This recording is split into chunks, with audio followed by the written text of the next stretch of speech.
You have decided to stay in there. And are you locked in there? Do you have to stay in there because you haven't signed this permission slip to have a Texas DPS officer with you 24 hours a day?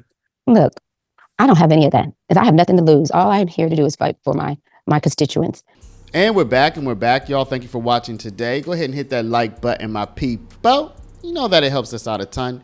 And of course, it helps you because it helps us keep bringing you these wonderful stories every day. Now, y'all, last night we did a video about Texas Representative Nicole Collier, who, unlike her other runaway fugitive Democrats, who most of them came back to Texas yesterday and most of them started to do their job again. Some of them stayed out of the state, but of all the Democrats who came back, Collier stood out. She did something different yesterday. See, because they had fugitived, yes, that is a verb that I invented yesterday, watch the video. Because they had fugitived from their job, when they came back yesterday, the House required these runaway Democrats to sign a permission slip in order to be able to leave from the Capitol. In other words, they were captive in the Capitol for that time, and they had to sign a permission slip and put themselves under the authority of Texas law enforcement in order to be able to leave. This would guarantee that they would return to work because they had already run away from their job. Now, I'm not justifying that. I'm not saying I agree with that or disagree with that. I'm just explaining the situation. Well, of all the Democrats that did come back, all of them signed this permission slip and put themselves under the authority of the Texas law enforcement in order to ensure that they would return to work because they had run away, remember. But one, Nicole Collier, she said, I ain't signing no permission slip. And she found herself locked up, as I said yesterday, locked up or locked in, if you like. She found herself, and as far as I know, finds herself as of right now, locked into the Capitol, and she cannot leave. So y'all, you're gonna see in this video, in an interview with her, that this was not clickbait. This was not an exaggeration. She's locked up. Let's take a look. But before we do, y'all, make sure you take care of your money. I'm not gonna make this a long one, y'all. Go to Paralegold, PARALEGOLD.com, or call 844-651-8334, 844-651-8334. If you have $50,000 to $100,000 or more in your retirement, protected from inflation, protected from monetary debasement, you're about to retire. Make sure your money's still there and it's still worth something by investing at least some of it in gold. Talk to our partners at Augusta Precious Metals. Go click the link now, get the free information, and protect your precious retirement. You have decided to stay in there. And are you locked in there? Do you have to stay in there because you haven't signed this permission slip to have a Texas DPS officer with you 24 hours a day? Yes, I am here. I did ask DPS if I was free to leave, and I was told I was not free to leave unless I sign the permission slip agreeing to be released into DPS custody so that they can ensure my return on Wednesday so they can have a quorum. Right now. And are you free to roam the grounds of the Capitol? I mean, can you go to your office, or do you have to stay in the chamber? Initially, I was only allowed to stay within the chamber, but since the first order, I am allowed to go to my office. So I can go from my office with an escort by the sergeants, and DPS will be outside of my office, and then I can come back down to the floor with an escort from the sergeant's office in the Capitol. So like many of us, and thankfully the reporter asked Representative Collier, like many of us are thinking like, well, you did run away from your job. It is an important job. The law allows for you to be detained once you've run away, to be arrested under civil arrest, and to be detained so that you will continue to do the work that the people elected you to do. So the reporter here asked, what do you say to people who say to you, you wouldn't be locked up in the Capitol if you hadn't run away from the job? Of course, do you think Collier is going to take personal responsibility, or is she going to blame somebody else? True or false? Representative Collier will take personal responsibility for running away from her job. True or false? Let's take a look. And so what do you say to any Republicans who say, look, you wouldn't have to go through this if you had showed up in the first place? Well, they started it. They started the action when they agreed to do what Trump has asked them to do, and that's to take 5 seats away from the current congresspeople. My congressman, Mark Vesey, is set to lose his seat in Tarrant County. We may lose 2 seats that have traditionally been held by Black people, so that Trump can get what he wants. So Trump is taking these seats at the cost of Black and brown people. And so my position is that I'm here resisting and refusing to do what they tell us to do just because they have the upper hand. They have the power. Now, the Texas Republicans are really looking to turn the screws on the Democrats after they ran away from their job. They're looking to not only fine them $500 a day for all the days they were gone, but also strip them of all kind of committee assignments and positions of importance within the House. What do you think Representative Collier says about this? Does she care? Or is she going to say, I don't care? Well, you're about to find out. Take a look.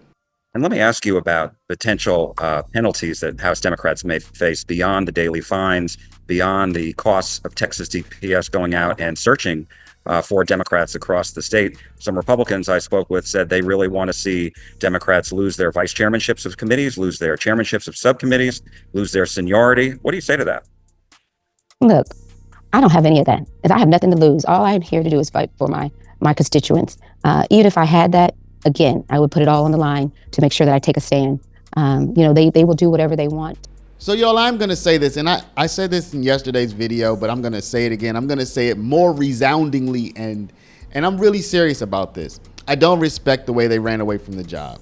I don't respect the way that they somehow tried to loop California into all of this. Even though I understand it, I don't respect it. But their backs are up against the wall. They are fighting a political fight. And I will say that as this one last act of defiance to say, I'm not going to sign your permission slip. I'll sleep in the Capitol.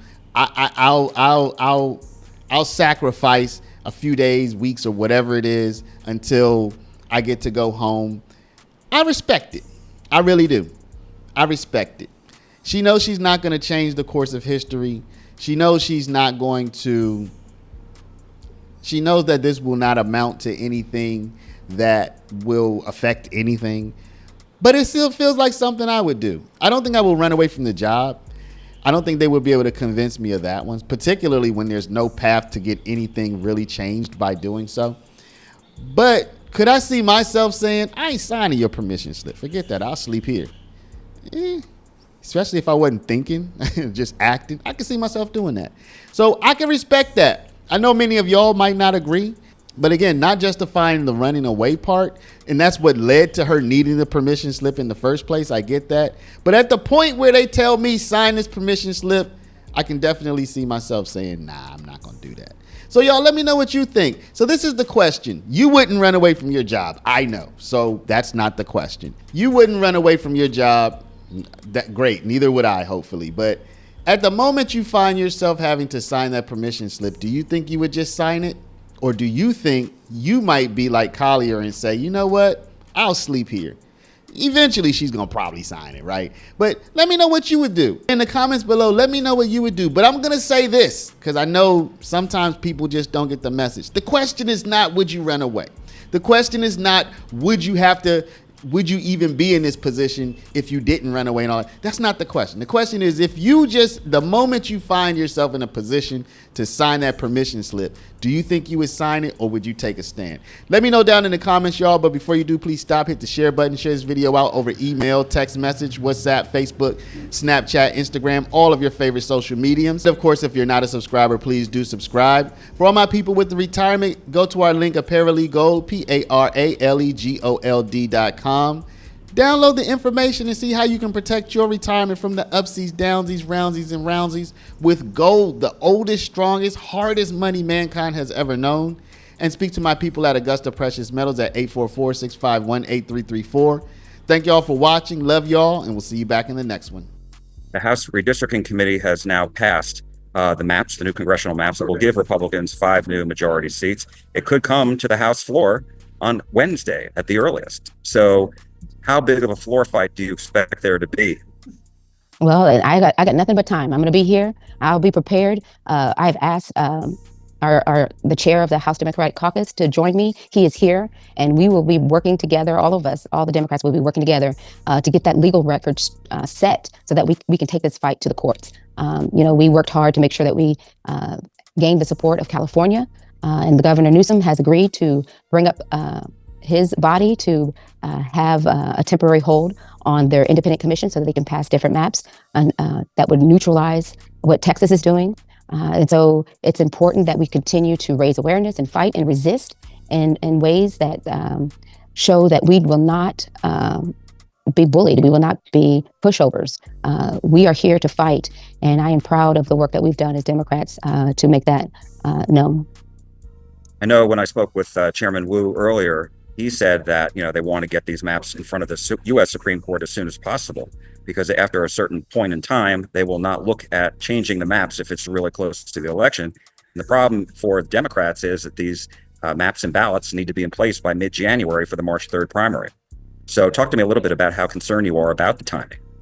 Well, I wasn't, my understanding is that they need the maps, the legal battle starts right away.